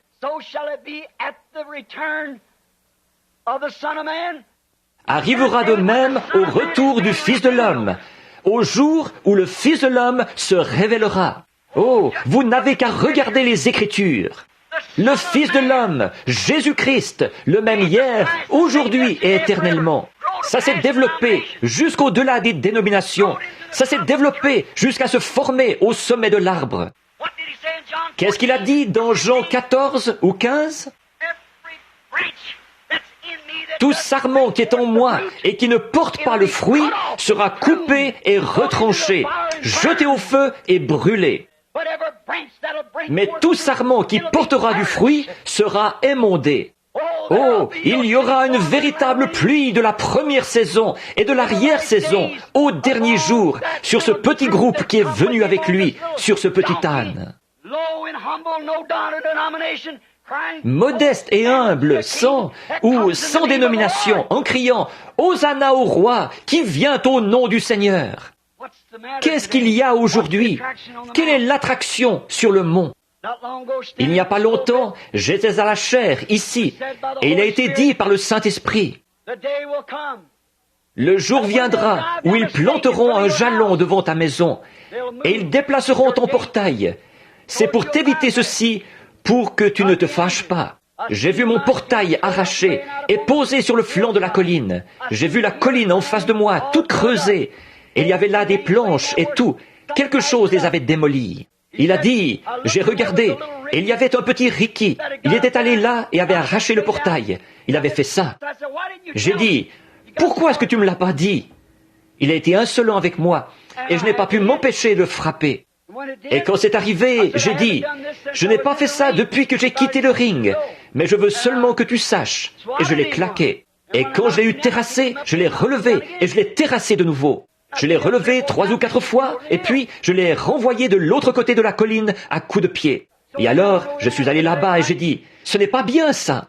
Je l'ai relevé et je lui ai serré la main. J'ai dit, je ne suis pas fâché contre toi, mais je veux seulement que tu saches que tu ne peux pas me parler sur ce ton-là. Et alors, quand je me suis retourné et que je suis revenu, le Saint-Esprit était là, au portail. Il a dit, « Maintenant, évite ceci. Quand on enfoncera ce jalon, dirige-toi vers l'ouest. » Ce livre, c'est tout ce qu'il me faut. Ce livre est une bonne recette. Le chemin qui montre comment contourner mes difficultés. Amen. Ce livre est la parole, et cette parole est Dieu. Pour contourner vos difficultés, il vous dira quoi faire. Il y a 3 ans, j'ai entendu un de mes amis, l'arpenteur de la ville. Il habite plus bas sur ma rue. Il était en train d'enfoncer un jalon. Je suis sorti et j'ai dit, « Qu'est-ce qui se passe, Mad ?» Le fils de M. King, un ami à moi. Il a dit, « Billy, ils vont élargir cette route. » Vous vous en souvenez tous. J'avais dit, il se peut que ce soit le pont. J'avais dit à frère Wood, j'avais dit, garde ta propriété. Peut-être que ce pont va passer par ici, quelque chose. La rue était démolie, des briques, des pierres jetées partout. Donc, il a dit, j'avais dit, garde ta propriété. Alors, Monsieur King m'a annoncé que ça allait arriver. Je suis entré, j'ai dit à ma femme, assise là, chérie, il y a quelque chose d'écrit à ce sujet. C'est un « Ainsi dit le Seigneur » quelque part. Je suis entré chercher mon livre, je l'ai consulté, et il y était dit, il arrivera. 8 ans plus tard. Alors, quand j'ai vu ça, j'ai dit, c'est maintenant le moment, chérie, nous devons nous diriger vers l'ouest. 2 jours plus tard, pendant que j'étais dans la chambre, vers 10 heures du matin, je suis entré dans l'Esprit de Dieu. J'ai vu ce petit rassemblement de colombes qui volaient. J'ai regardé ces petits oiseaux. Vous vous en souvenez? J'ai vu 7 anges qui formaient une pyramide venir vers moi à toute vitesse. Il a dit, dirige-toi vers l'ouest, va à Tucson. Tu seras à 40 000 au nord-est de Tucson. Et tu seras en train d'arracher un gratteron ou un glouteron, c'est comme ça qu'ils appellent ça là-bas, sur tes vêtements. Frère Fred Sothman, qui est assis là-bas, il me regarde en ce moment. Il y était ce matin-là. J'avais oublié la chose. J'avais dit, il y a eu une déflagration qui a retenti comme un tremblement de terre, qui a secoué presque toute la contrée. Je ne vois pas comment un homme pourrait survivre à ça. J'étais effrayé. J'ai été à Phoenix. Ceux de là-bas qui sont à l'écoute ce soir, vous m'en êtes témoins. J'ai apporté une prédication sur « Messieurs, quelle heure est-il » Où en sommes-nous? Je suis allé à l'ouest. Beaucoup d'entre vous ici se sont procurés cette bande. Beaucoup d'entre vous ici l'ont entendu annoncer 1 année ou plus avant que ça arrive. Je suis allé à l'ouest en me demandant ce qui allait arriver. Un jour, j'ai eu un appel du Seigneur. J'ai parlé à ma femme, j'ai dit, chérie, probablement que mon travail est terminé. Je ne savais pas. J'ai dit, probablement que Dieu n'a plus besoin de moi maintenant et que je vais rentrer à la maison. Va rejoindre Billy, emmène les enfants. Dieu pourvoira pour vous d'une manière ou d'une autre. Va de l'avant et sois fidèle à Dieu. Veille à ce que les enfants terminent leurs études. Élève-les en les instruisant selon Dieu. Elle a dit, Bill, tu ne sais pas si c'est vrai. J'ai dit, non, mais un homme ne pourrait pas survivre à ça. Un matin, le Seigneur m'a réveillé. Il a dit, monte là-bas dans le canyon Sabino. J'ai pris un bout de papier et ma Bible. Ma femme a dit, où vas-tu? J'ai dit, je ne sais pas. Je te le dirai à mon retour. Je suis monté dans le canyon. J'ai grimpé jusque là-haut où les aigles volaient tout autour. J'observais des cerfs là-haut. Je me suis agenouillé pour prier. J'ai levé les mains et une épée m'est arrivée dans la main. J'ai regardé autour de moi. Je me suis dit, qu'est-ce que c'est que ça? Je ne suis pas hors de moi. Il y a ici cette épée dans ma main, luisante, brillante, elle miroite au soleil. J'ai dit, mais il n'y a personne à des milles à la ronde, ici très haut dans ce canyon. D'où est-ce que ça pourrait venir? J'ai entendu une voix qui disait, c'est l'épée du roi. J'ai dit, avec une épée, un roi fait d'un homme un chevalier. La voix est revenue. Il a dit, pas l'épée d'un roi, mais l'épée du roi. La parole du Seigneur. Il a dit, ne crains point, c'est seulement le 3e poule. C'est la confirmation de ton ministère. Je devais partir à la chasse avec un ami. Je ne savais pas ce qui allait arriver. Et quelqu'un m'a appelé, celui qui m'avait critiqué au sujet de la photo de l'ange du Seigneur, celui qui l'avait prise. J'ai dû aller à Houston pour son fils, car on l'emmenait dans le quartier des condamnés à mort. Il allait être exécuté quelques jours plus tard. Et il m'a rencontré là-bas, et il m'a entouré de ses bras. Il a dit, pensez donc, l'homme même que j'avais critiqué vient sauver mon fils unique. L'organisation humanitaire m'a donné ce qu'ils appellent un Oscar, ou le nom que vous donnez à ça, pour avoir sauvé une vie. Ensuite, nous sommes repartis. Je suis monté sur la montagne pour chasser. Là, frère Fred et moi, un matin, quand je suis sorti, après que j'avais déjà attrapé mon pécari, j'avais regardé et j'avais vu où ils étaient allés. J'ai dit, frère Fred, va donc sur cette montagne-là, tôt le matin, là, vers l'aube, et moi j'irai sur l'autre. Je ne tirerai pas sur le sanglier, je ne le tuerai pas, mais s'ils viennent dans cette direction, le troupeau, je tirerai devant eux, alors ils rebrousseront chemin. Frère Fred est allé là-bas et il n'y avait pas de sanglier. Il m'a fait signe de la main, je l'ai vu. Je suis descendu dans un canyon, dans ces grands gouffres. Le soleil était juste en train de se lever. Je suis allé de l'autre côté de la colline. Je ne pensais pas du tout aux prophéties. Je me suis assis, j'attendais, je me reposais. Je me disais, qu'est-ce qui est arrivé à ces sangliers? J'ai arraché, je me suis assis comme font les Indiens, vous savez, les jambes repliées. J'ai regardé sur la jambe de ma combinaison, et il y avait un glouteron. Je l'ai arraché et j'ai dit, c'est bizarre. Me voici à environ 40 000 au nord-est de Tucson. Il y a mon petit garçon Joseph qui est assis là à m'attendre. Et en levant les yeux, j'ai vu apparaître un troupeau de sangliers à environ 1000 verges de moi sur une montagne. J'ai jeté le glouteron par terre, j'ai dit, je vais les attraper. Je vais aller chercher frère Fred. Je vais accrocher un bout de papier sur cet coquillot pour savoir quel chemin prendre. Et on va aller chercher frère Fred. J'ai commencé à gravir la montagne et j'ai couru aussi vite que j'ai pu de l'autre côté. Tout à coup, j'ai pensé que quelqu'un m'avait tiré dessus. Je n'avais jamais entendu pareille déflagration. Cela secouait toute la contrée. Et à ce moment-là, un rassemblement de 7 anges s'est présenté devant moi. Je suis allé retrouver frère Fred et les autres un peu plus tard. Il a dit, qu'est-ce que c'était? J'ai dit, c'était ça. Qu'est-ce que tu vas faire? Retourner à la maison.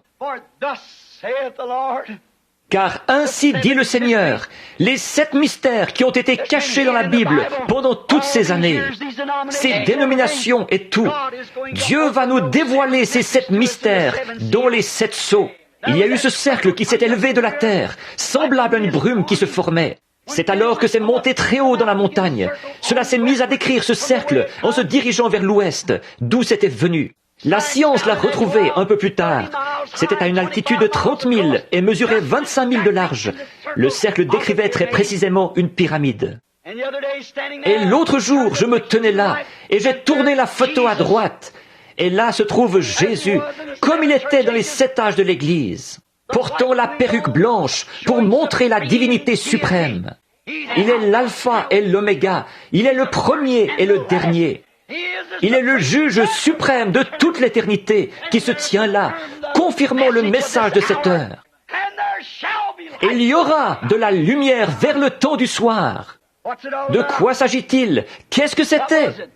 Je suis allé à l'ouest. C'est sur cette même montagne, en passant là-haut avec Banks Woods, qu'il a dit, lance une pierre en l'air. Dis à Monsieur Woods, ainsi dit le Seigneur, tu verras la gloire de Dieu. Le lendemain même, je me tenais là, un tourbillon est descendu et s'est abattu avec fracas sur les montagnes. Les pierres arrachaient la cime des arbres, à environ 3 ou 4 pieds au-dessus de ma tête. Il y a eu 3 grandes déflagrations et les frères ont accouru vers moi. Il y avait là une quinzaine d'hommes, des prédicateurs et autres. Qu'est-ce que c'était? Il a dit, qu'est-ce que c'était? J'ai dit, le jugement frappe la côte ouest.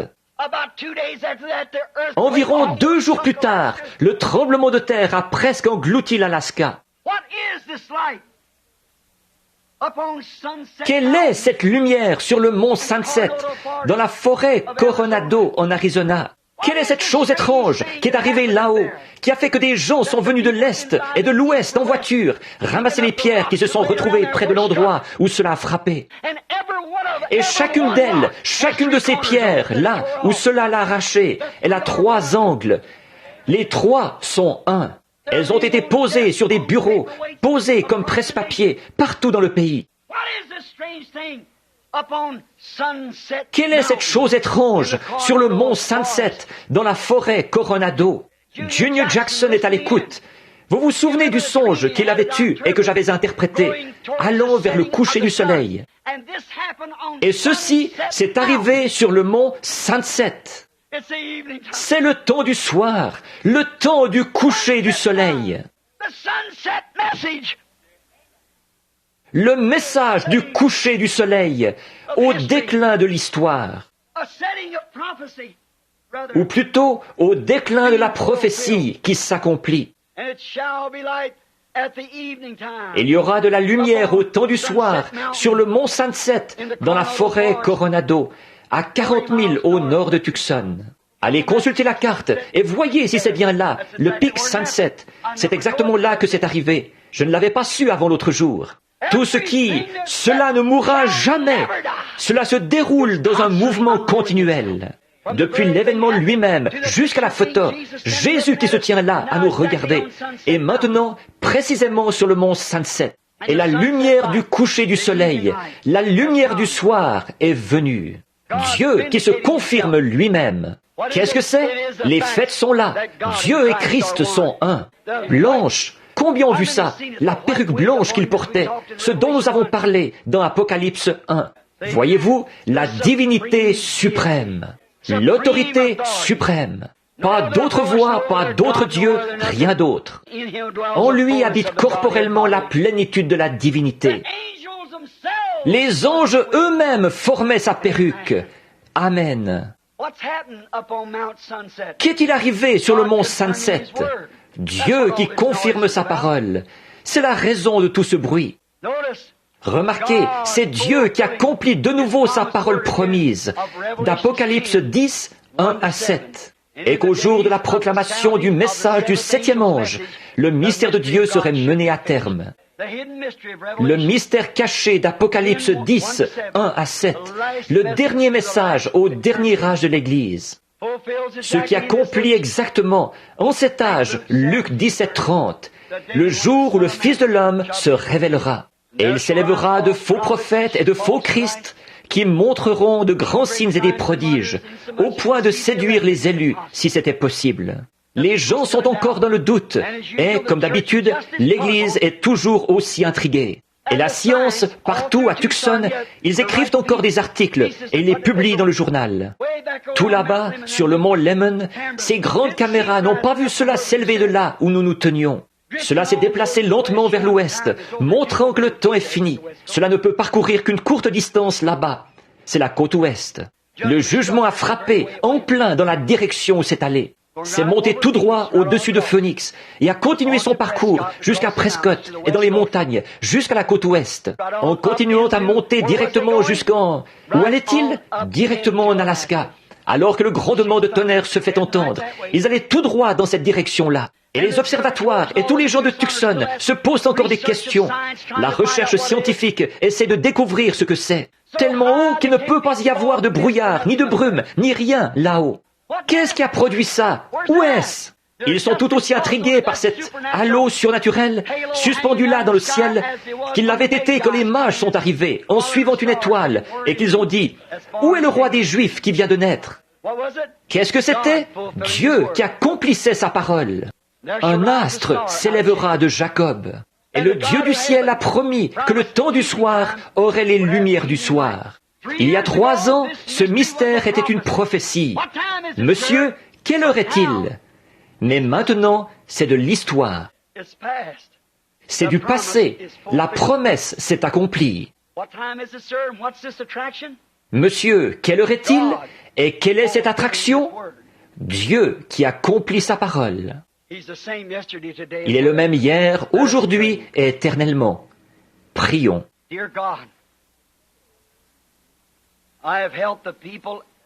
Dieu bien-aimé, j'ai retenu les gens longtemps, beaucoup plus longtemps que je n'en avais l'intention.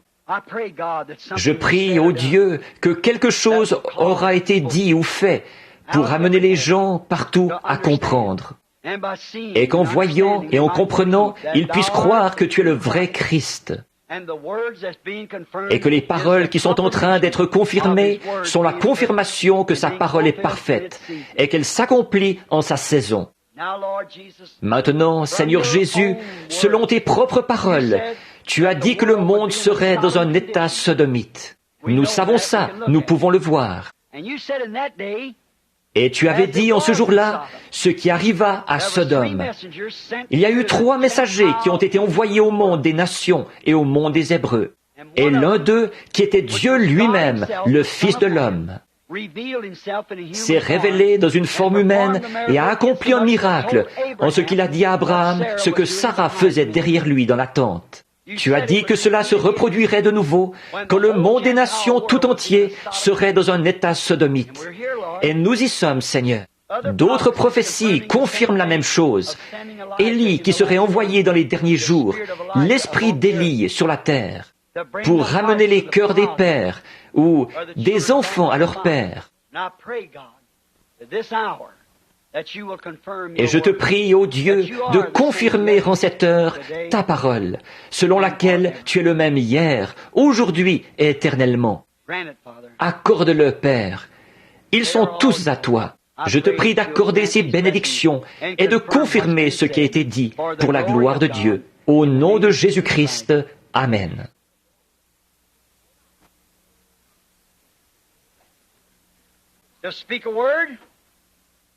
Prononcer une parole relève du pouvoir de l'homme. Confirmer une parole relève du pouvoir de Dieu. Faire une déclaration, c'est une chose. Que Dieu l'accomplisse, c'en est une autre. Dieu n'a pas besoin d'interprète. Il fait l'interprétation par lui-même. Maintenant, nous sommes sur le point d'avoir une ligne de prière, de prier pour les malades, Dieu voulant. Et nous savons qu'il n'y a personne, aucun homme, aucune femme, aucun être humain, aucun ange qui puisse vous guérir, car Dieu l'a déjà fait. Il a fait le préparatif. La seule chose que vous avez à faire, c'est de le recevoir. Il n'y a aucun homme, aucun ange, rien, même pas Dieu lui-même, qui puisse vous pardonner vos péchés. C'est déjà fait. Jésus a fait ça à la croix. Mais ça ne vous donnera jamais rien, ou ça ne vous servira jamais à rien, tant que vous ne l'aurez pas accepté. La seule chose qui puisse être faite, c'est, selon les ordres qui ont été donnés par Dieu, que les croyants imposent les mains aux malades. C'est ce qu'ils ont fait au cours des âges, au long des réveils. Ils ont appelé ça Dieu. Abraham avait vu beaucoup de signes, mais le moment est venu où Abraham a vu son dernier signe, juste avant que Sodome soit brûlée. Et c'est que Dieu s'est manifesté dans la forme d'un homme. Croyez-vous ça? Jésus a-t-il dit que ça se reproduirait? Combien ici, et à la radio ou au téléphone, d'un bout à l'autre du pays, si vous êtes toujours à l'écoute, préparez-vous maintenant pour la prière. Soyez en prière. Et vous qui avez posé ces mouchoirs ici, je ne peux pas dire à Dieu ce qu'il doit faire. Non, loin de moi l'idée même d'essayer. Il est souverain, il fait ce qu'il veut. Moi, je ne peux qu'obéir. Et je ne peux dire que ce que lui, il dit. Les gens sont debout le long des murs. On est entassés, on est serrés. Je me demande si nous pourrions demander à Dieu, en nous appuyant sur ces mots, quelle est cette attraction? Si Dieu veut bien se mouvoir parmi nous, de nouveau, il y a peut-être des nouveaux venus ici, se mouvoir parmi nous et montrer sa face bénie parmi nous, montrer que son esprit est ici, montrer qu'il est le même hier, aujourd'hui et éternellement, pour que chacun de nous, après ces deux messages puissants, puisse croire qu'il en est ainsi. Le pourriez-vous? Très bien. Au lieu de former une ligne de prière, alors, il fait chaud, on est serré, debout le long du mur. Je regarde de ce côté-ci, pour former ma ligne, c'est impossible. Regardez, debout là. Est-ce que je pourrais la former de ce côté-ci? Il y a là vos malades, des brancards et tout, là. C'est impossible.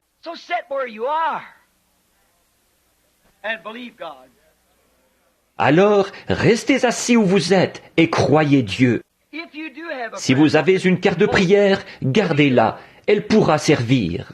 Nous nous occuperons de vous si vous tenez à passer dans une ligne, mais vous n'êtes pas obligé de passer dans une ligne. Ce monsieur Shepherd, dimanche soir passé, il n'est pas du tout passé dans une ligne. Je ne pense pas qu'il ait eu une carte de prière. Monsieur Shepherd, est-il ici ce soir? Où est-il? Est-il ici? Il est là derrière. Aviez-vous une carte de prière, monsieur Shepherd? Vous n'en aviez pas. Il n'en avait pas. Il est encore assis au même endroit ce soir. C'est un bon endroit à occuper, frère Shepherd. Ce n'est pas seulement d'être là, mais ce qu'il faut, c'est d'avoir la foi. En effet, souvenez-vous, une petite femme a touché son vêtement et il l'a senti. Et il est le même hier, aujourd'hui, éternellement. Et l'Épître aux Hébreux, dans le Nouveau Testament, dit qu'il est le souverain sacrificateur, ce soir, qui peut être touché par le sentiment de vos infirmités. Vous croyez ça? Alors ayez la foi. N'en doutez pas, croyez-y, et la chose arrivera. Vous pouvez obtenir ce que vous avez demandé, si vous pouvez y croire, mais vous devez y croire. Le ferez-vous? Le croirez-vous tous? Combien y croiront maintenant? Que Dieu vous bénisse. Je ne connais personne parmi vous. Ce n'est pas mon affaire de connaître qui que ce soit parmi vous. Il appartient à Dieu de connaître ces choses. Mais il le fera si vous le croyez. Allez-vous le croire maintenant? Maintenant, Dieu bien-aimé, nous ne sommes certainement pas une bande de chrétiens hybrides. Nous ne devrions pas l'être, quelqu'un qu'il faut choyer et dorloter. Tu n'as pas ce genre-là, Seigneur. Tu as des croyants rudes. La présence même de Dieu embrase le cœur de l'homme. C'est comme Abraham. Il a cru Dieu. Tu t'es fait connaître à lui. Ensuite, tu lui es apparu. Tu as accompli un signe et il t'a cru. Tu as transformé son corps en celui d'un jeune homme. Et tu as fait de même pour sa femme. Sa femme était une partie de son propre corps. C'est alors qu'est venu le nouvel enfant, le Fils promis. Ô Dieu, tu as promis qu'il arriverait la même chose aujourd'hui. Je te prie de confirmer cette parole. Et nous nous en tiendrons uniquement à cette promesse-là, selon laquelle il arriverait ce qui est arrivé à Sodome.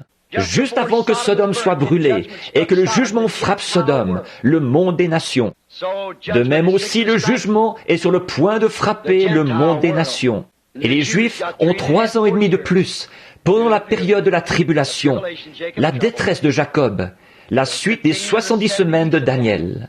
Mais les jours des nations sont comptés, il est temps de partir. Et tu as donné ce signe, et tu as dit qu'il se répéterait. Accorde-le, ô Dieu. Nous sommes dans tes mains. Agis avec nous comme bon te semblera. Au nom de Jésus-Christ. Amen.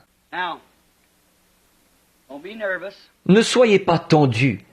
Qu'est-ce qui se passerait si j'étais tendu? Maintenant, je fais ici une chose qui ne doit dépendre que de la souveraineté de Dieu. Mais pourquoi est-ce que je fais ceci? Il a dit que c'est ce qui arriverait. Ça règle la question. Et s'il se présente ainsi, qu'il se confirme ainsi devant vous, eh bien, ne pourrez-vous pas le croire? Certainement. Ayez seulement la foi maintenant et croyez.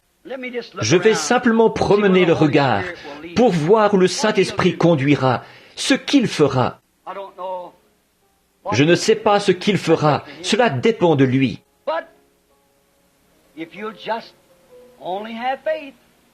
Mais si vous voulez seulement avoir la foi, croire seulement, tout est possible à ceux qui croient. Est-ce que vous le croyez tous? Levez la main et dites, je le crois vraiment. De tout mon cœur, je le crois.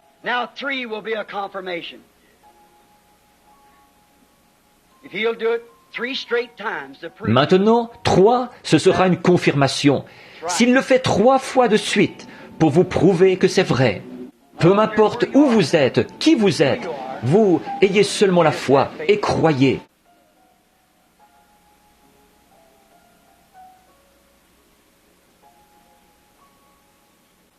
Maintenant, ne bougez pas de ce côté-ci.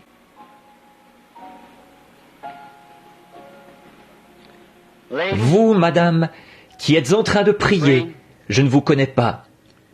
Restez là où vous êtes. Vous n'êtes pas obligé de venir. Je ne vous connais pas, mais vous tenez une petite fille dans vos bras ou sur vos genoux. Je vous suis totalement inconnu. Et la petite fille a l'air normale. Elle a l'air en bonne santé. C'est une jolie petite fille aux cheveux roux. Je la regarde d'ici, elle n'a pas l'air d'être estropiée ni quoi que ce soit. J'ignore ce qui ne va pas chez elle. Il se pourrait que ce ne soit pas pour l'enfant, il se pourrait que ce soit pour vous. Mais tout simplement, je vous ai vu assise là avec cet enfant en train de prier. Je dois vous parler un instant pour capter votre esprit. Comme Jésus avait dit à la femme, « Donne-moi à boire ». Voyez-vous, rien que pour se rendre compte de ce qu'est la personne. Frère Bryant et les autres assis ici, je connais ces gens qui sont assis ici. Il se pourrait qu'ils aient un besoin, eux aussi. Mais vous m'étiez inconnus. Croyez-vous que je suis le prophète de Dieu? Croyez-vous que ces choses que vous avez entendues ce soir sont la vérité? Maintenant, si Dieu me révèle quelque chose que vous avez fait, ou quelque chose que vous n'auriez pas dû faire, ou quelque chose qui ne va pas chez vous, ou ce qu'est votre désir, vous saurez si c'est vrai ou pas, n'est-ce pas? Et s'il le fait, est-ce que cela confirmera sa parole, comme quoi il est le même hier, aujourd'hui, éternellement, et que Luc 17:30 se manifeste en ce moment? Vous y croyez? Maintenant la dame a levé la main pour montrer que nous sommes des inconnus l'un pour l'autre. Je ne vous connais pas, mais j'essaye de capter son esprit à elle, une seule personne. Il y en a tellement parmi vous qui tirent. Croyez ceci de tout votre cœur. Or, c'est bien pour la petite fille, ce n'est pas pour vous.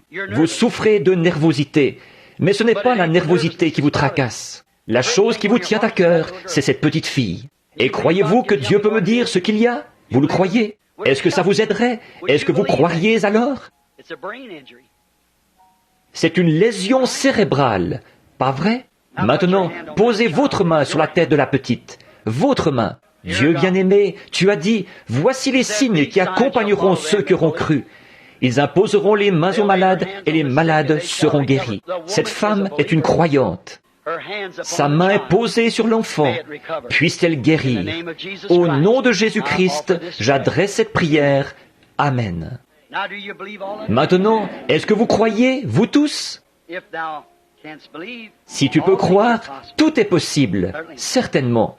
Je connais la dame assise à côté d'elle, mais elle regarde par ici avec tant de sincérité. Son nom m'échappe, mais si je la regardais pendant un instant, je le saurais. Mais je connais la dame de vue, mais je ne sais pas quel est votre problème. Croyez-vous que Dieu va me révéler quel est votre problème?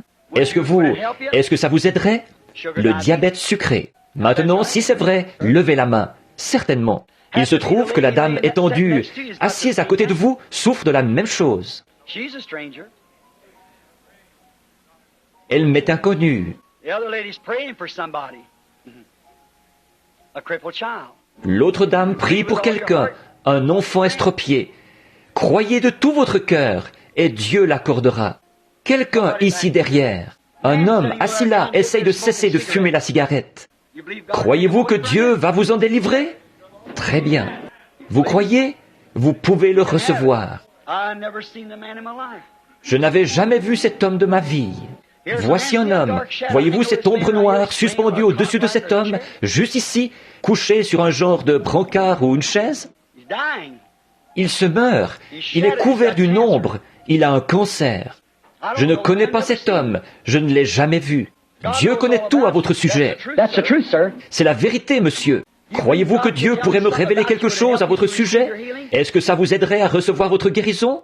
Vous avez été amené ici par un ami, mais vous n'êtes pas d'ici. Vous êtes de quelque part où il y a une grande étendue d'eau. Les gens y pêchent. Oui, Albany, dans le Kentucky. C'est exact. Croyez, et vous pourrez rentrer à la maison en bonne santé. Croyez que c'est parti. Si vous le croyez, vous devez le croire, et croire que cela a été accompli pour vous.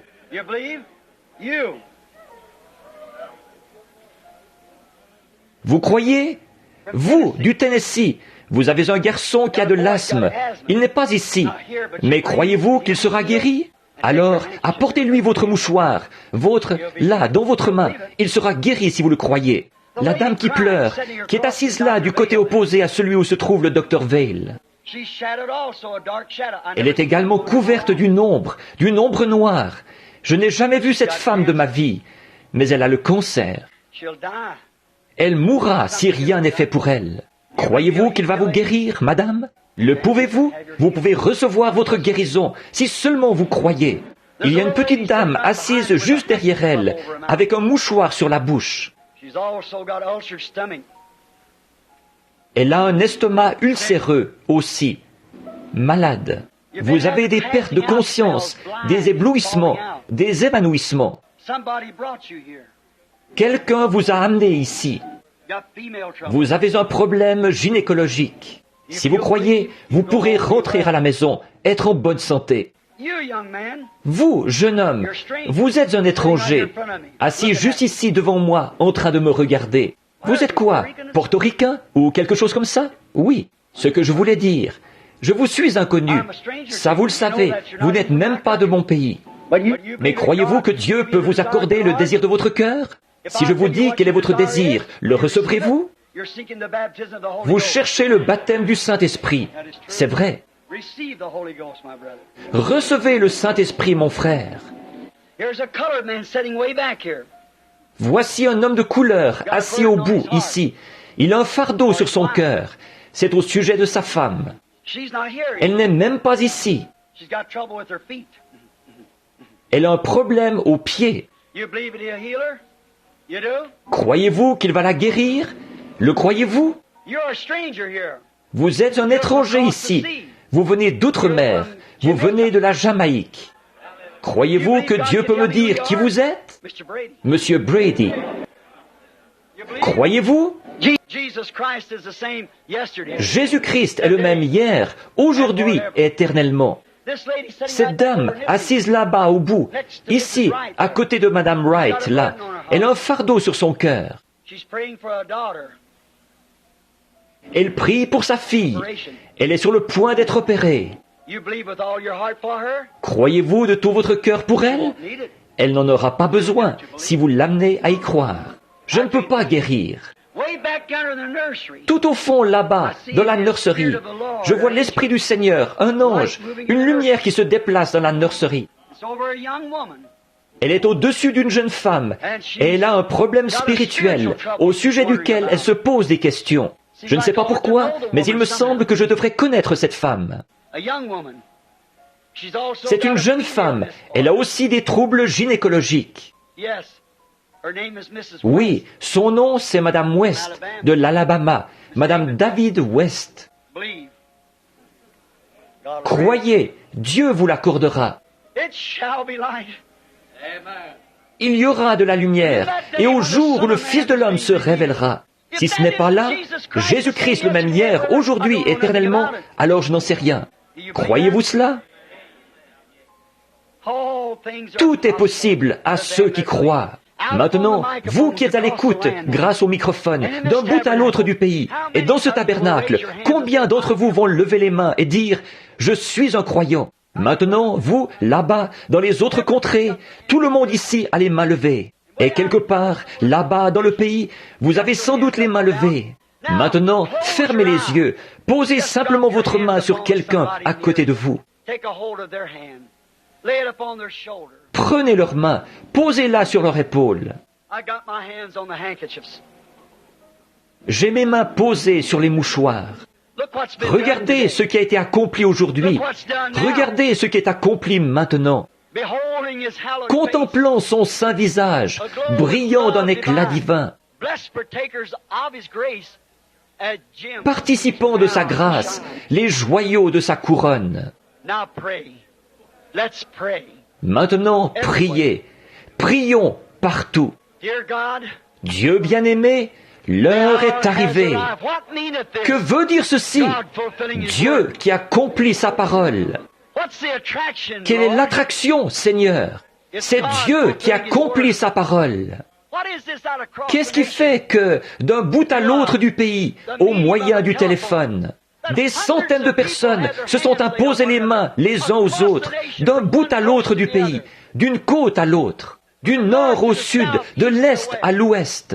Here sits people here from Il y a ici des gens qui viennent des pays étrangers, many of the states.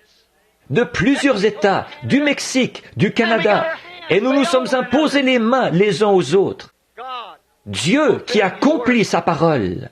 how is this that a Qu'est-ce qui person fait can qu'une stand here personne by the puisse se Holy tenir Spirit ici and par le call Saint-Esprit a et appeler un homme comme il l'avait fait à Simon-Pierre? Your name is Simon. Ton nom est Simon, tu es le fils de Jonas. Va chercher ton mari et viens ici. Je n'ai pas de mari. Truly, C'est you vrai, have five. tu en as 5. Elle a dit, je sais que le Messie viendra faire ces choses, mais toi, qui es-tu? He said, I'm he. Il a dit, je le suis, et tu es le même hier, aujourd'hui, éternellement. Et tu as promis, vous ferez aussi les œuvres que je fais. Vous en ferez davantage, parce que je m'en vais au Père. Et voici, dans les derniers jours, je vous enverrai l'Élie, le prophète. Il changera les pensées des gens. Il ramènera les cœurs des enfants à l'enseignement apostolique de la Bible. Vers le temps du soir, la lumière paraîtra. Nous voici, grand Dieu du ciel. L'heure est venue. Les mains sont posées sur les gens. Satan, tu es vaincu. Tu es un menteur. Et en tant que serviteur de Dieu, et en tant que serviteur, nous t'ordonnons au nom de Jésus-Christ d'obéir à la parole de Dieu et de sortir des gens, car il est écrit, en mon nom ils chasseront les démons, et tous les gens pourront ainsi être libérés. Accorde-le, Dieu bien-aimé. Tu es le Dieu du ciel qui a vaincu ce jour-là avec une attraction sur le mont du Calvaire, toute maladie et toute infirmité et toutes les œuvres du diable. Tu es Dieu et les gens sont guéris par tes meurtrissures. Ils sont libres au nom de Jésus-Christ. Amen.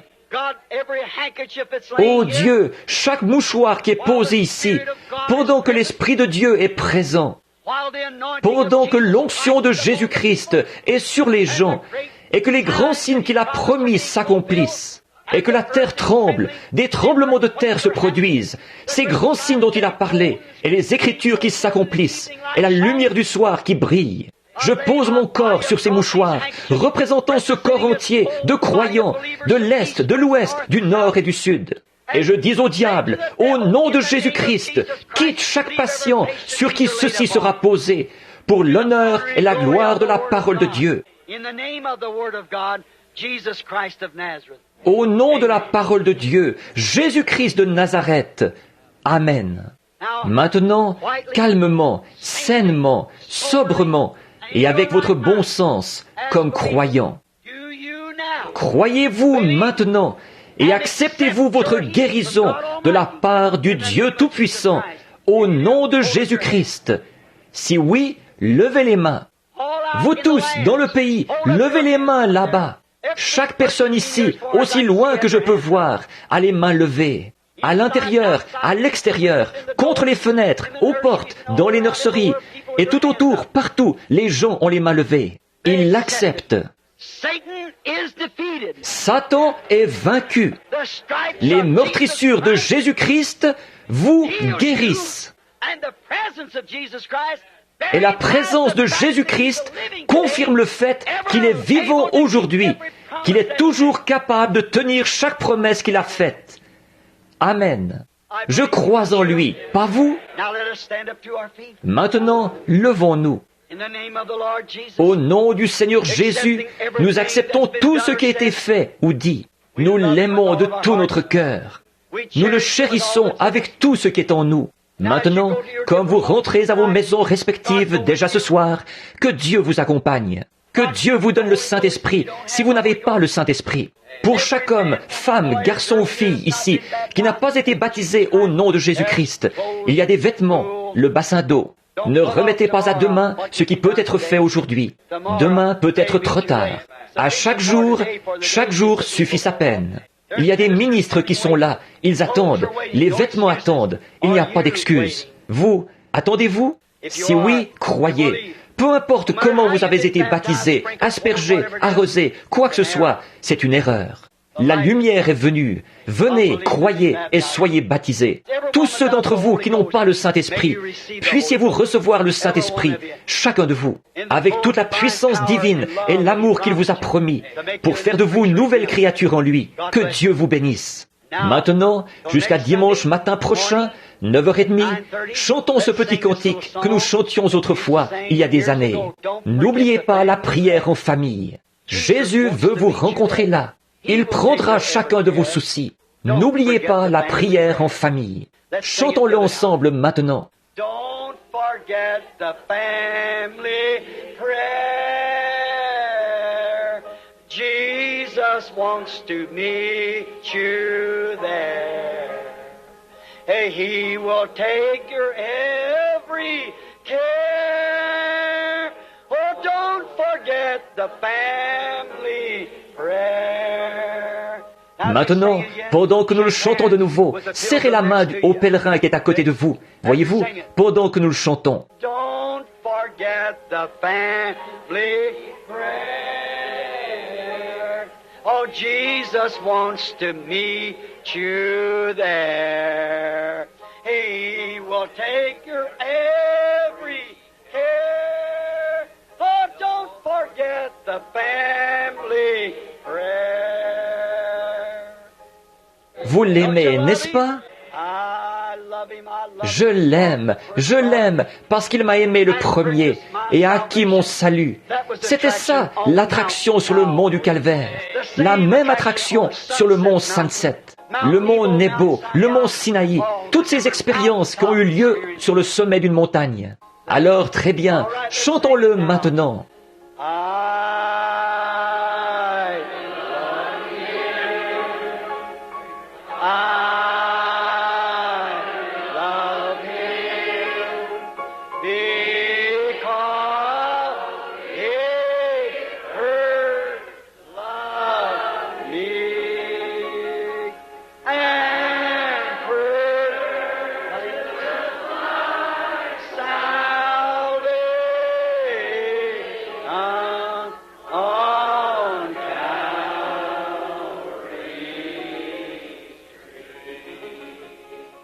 Tous ceux qui l'aiment, dites Amen.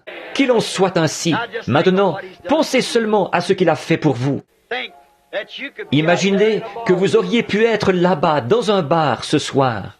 Vous auriez probablement été dans la tombe, comme j'aurais dû y être, n'eût été la miséricorde de Dieu. Qu'a-t-il fait pour vous? Oh, comment pourrions-nous nous empêcher de l'aimer? Peu importe ce que qui que ce soit peut dire, c'est lui qui passe avant tout. Fermons les yeux et courbons la tête, pendant que nous le lui chantons maintenant. Il aime les chants. Chantez des cantiques. Chantons-le lui maintenant.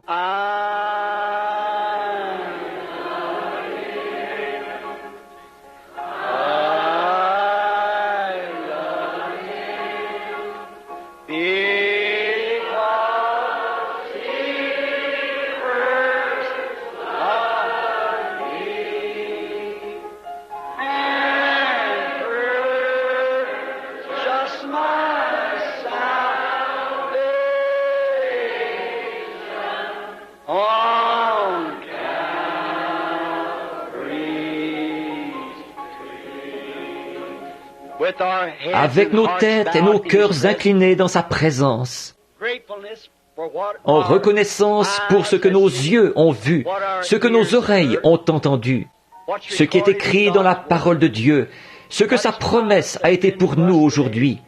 Que Dieu vous bénisse. Nous avons un invité avec nous ce soir, un frère, Ned Iverson, un ancien ministre presbytérien. Son père, ses frères sont des ministres presbytériens. D'après ce que je comprends, il était baptisé aujourd'hui, à nouveau, au nom de Jésus-Christ. C'est un ministre et un bon. Et maintenant, je vais lui demander, comme je crois qu'il est serviteur de Dieu, de demander les bénédictions de Dieu sur cette assemblée, alors que vous retournerez à la maison. Frère Iverson, avancez-vous, pendant que nous avons la tête inclinée pour prier. Que Dieu vous bénisse, mon frère.